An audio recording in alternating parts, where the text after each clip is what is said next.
दोस्तों नमस्कार।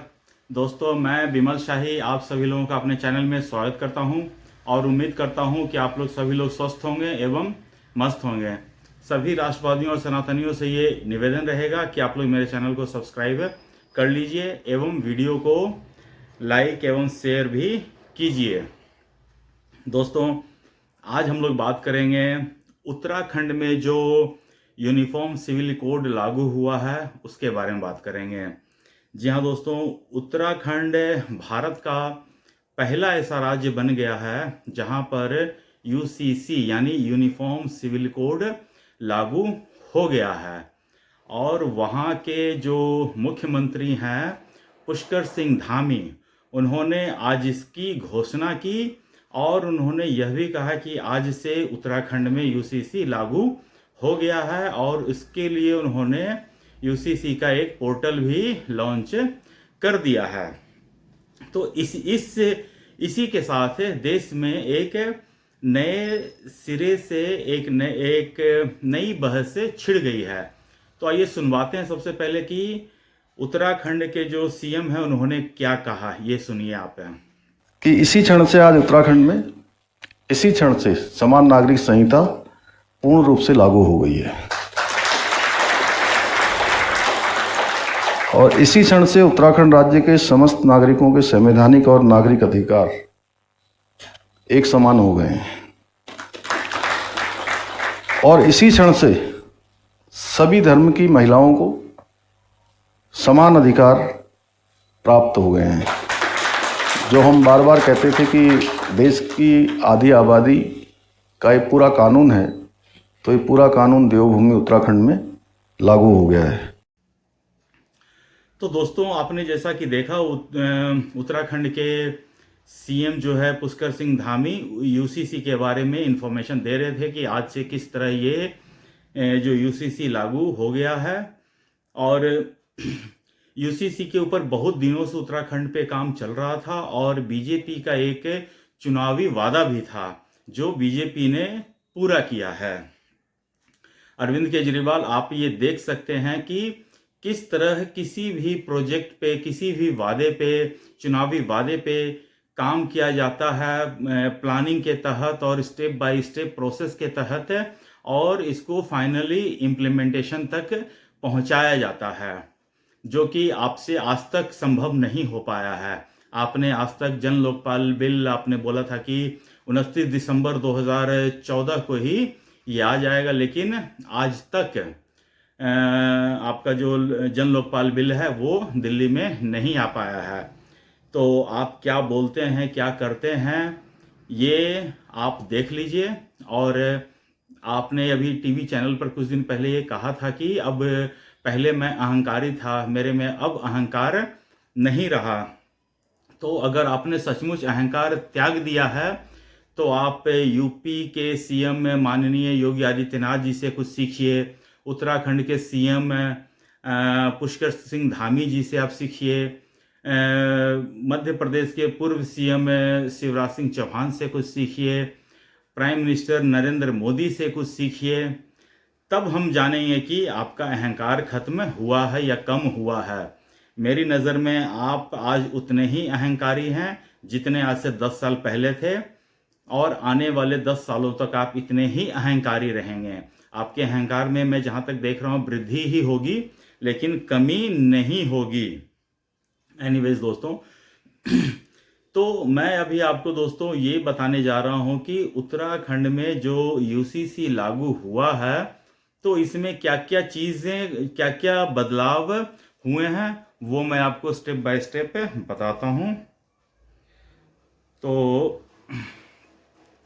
तो इसमें जो मुख्य प्रावधान किए गए हैं वो देखिए।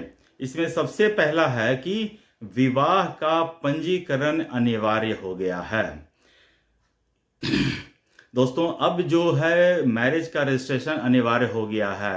अब एक शादी आप करेंगे, 2 शादी करेंगे, जितनी भी शादी करेंगे तो इसके लिए आपको रजिस्ट्रार के ऑफिस में जाकर रजिस्ट्रेशन करवाना पड़ेगा।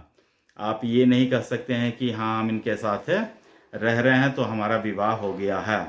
दूसरा जो इसमें प्रावधान है कि पति पत्नी के जीवित रहते दूसरा विवाह पूरी तरह प्रतिबंधित है।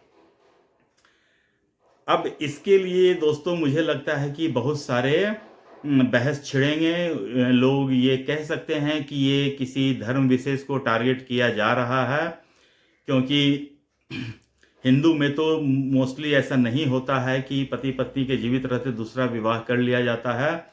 लेकिन एक खास समुदाय के लोग हैं, वो जो हैं वो विवाह करते हैं, तलाक देते हैं, विवाह करते हैं, तलाक देते हैं, विवाह करते हैं, तलाक देते हैं, और बिना तलाक किए ही दूसरा विवाह कर लेते हैं। तो इस पे अंकुश लगेगा। उसके बाद जो प्रावधान है वो कहता है सभी धर्मों में पति और पत्नी को तलाक लेने का समान अधिकार रहेगा। अब आप ऐसा नहीं कर सकते हैं कि टेलीफोन पर बोल दिया तलाक तलाक तलाक तो आपका तलाक मान्य होगा। हालांकि ये इससे पहले तो ट्रिपल तलाक पर ऑलरेडी प्राइम मिनिस्टर मोदी ने बैन कर रखा है, लेकिन उसके बाद भी चल रहा था। लेकिन अब जो है अगर आपको तलाक लेना है तो जो भारत के संविधान में जो तलाक के जो प्रोविजंस हैं उसको आपको मानना पड़ेगा, और उसी प्रोसेस के तहत ही आपको तलाक मिलेगा या तलाक देना पड़ेगा। इसमें अब किसी तरह की आपकी मनमर्जी नहीं चलेगी। इसमें फिर से मैं बता रहा हूँ कि एक धर्म विशेष को इस पे बहुत आपत्ति होने वाली है, और इसके लिए वो बहुत शोर शराबा भी करेंगे। उसके बाद जो नेक्स्ट प्रावधान है कि सभी धर्म समुदायों में सभी वर्गों के लिए बेटा बेटी को संपत्ति में समान अधिकार मिलेगा। जी हाँ दोस्तों, ये जो नियम है ये हिंदू में तो ऑलरेडी इम्प्लीमेंटेड है कि किसी भी आदमी की कोई संपत्ति है तो इसमें बेटा बेटी को समान अधिकार मिलेगा।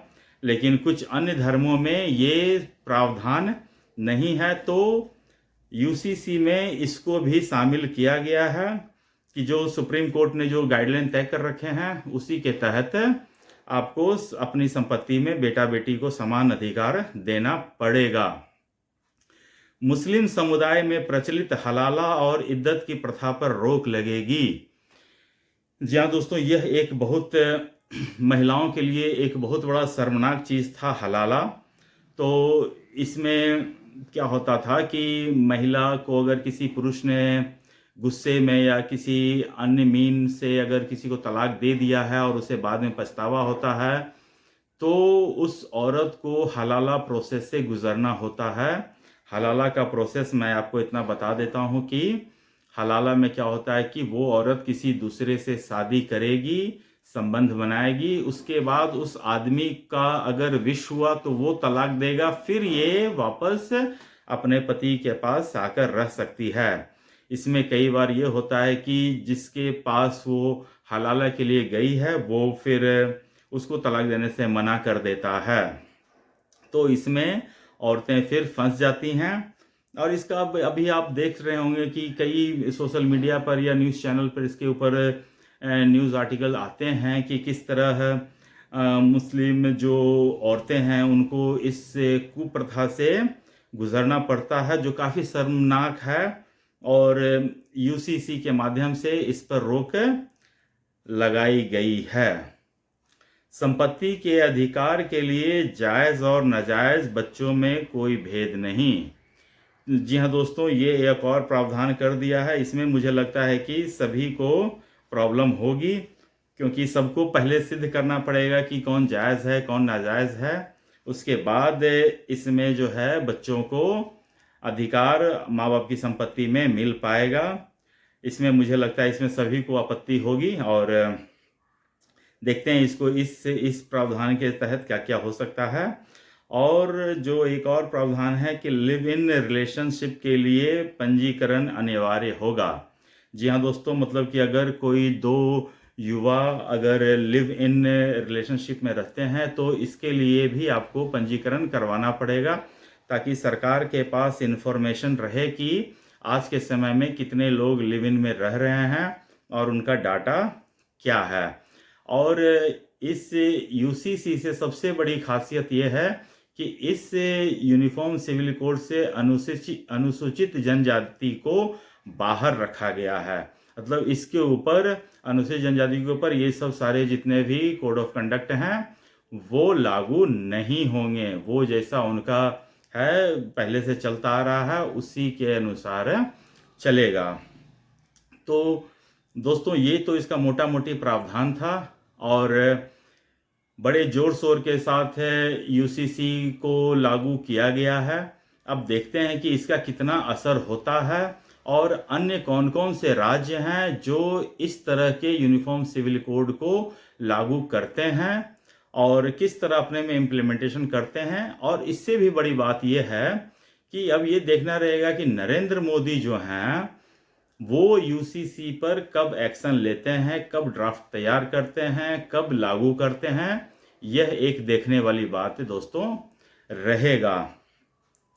तो दोस्तों यह एक अच्छी पहल है मेरे हिसाब से और मेरे हिसाब से देश के सभी राज्यों में ये यूनिफॉर्म सिविल कोड लागू होना चाहिए। इसमें किसी तरह के भेदभाव होगा ही नहीं क्योंकि सभी लोगों के लिए समान आचार संहिता लगेगा, ठीक है ना। न इसमें कोई हिंदू के साथ भेदभाव होगा, न किसी मुस्लिम के साथ भेदभाव होगा, न किसी अल्पसंख्यक के साथ भेदभाव होगा, न किसी बहुसंख्यक के साथ अन्याय होगा। तो इस तरह की पहल मैं तो हर एक राज्य के सीएम से अनुरोध करूंगा कि वो अपने राज्य में इस तरह का यूनिफॉर्म सिविल कोड लागू करवाएं और इसमें अगर कुछ त्रुटि है तो उसमें वो संशोधन करके अपने हिसाब से कर सकते हैं। लेकिन यूसीसी सबको लाना चाहिए और मैं भारत सरकार के प्राइम मिनिस्टर और मोदी जी को और गृह मंत्री अमित शाह जी को ये निवेदन करूंगा कि ऑल ओवर इंडिया लेवल पर इसको इम्प्लीमेंट किया जा सके। तो दोस्तों ये तो रहा आपको यूसीसी के ऊपर उत्तराखंड सरकार जो प्रथम राज्य बना है भारत में जिसने यूसीसी लागू किया है इसके ऊपर जानकारी। और बस आज के लिए मुझे इतना ही कहना था। आप लोग अपना ख्याल रखिए, स्वस्थ रहिए, मस्त रहिए। तब तक के लिए नमस्कार, बाय।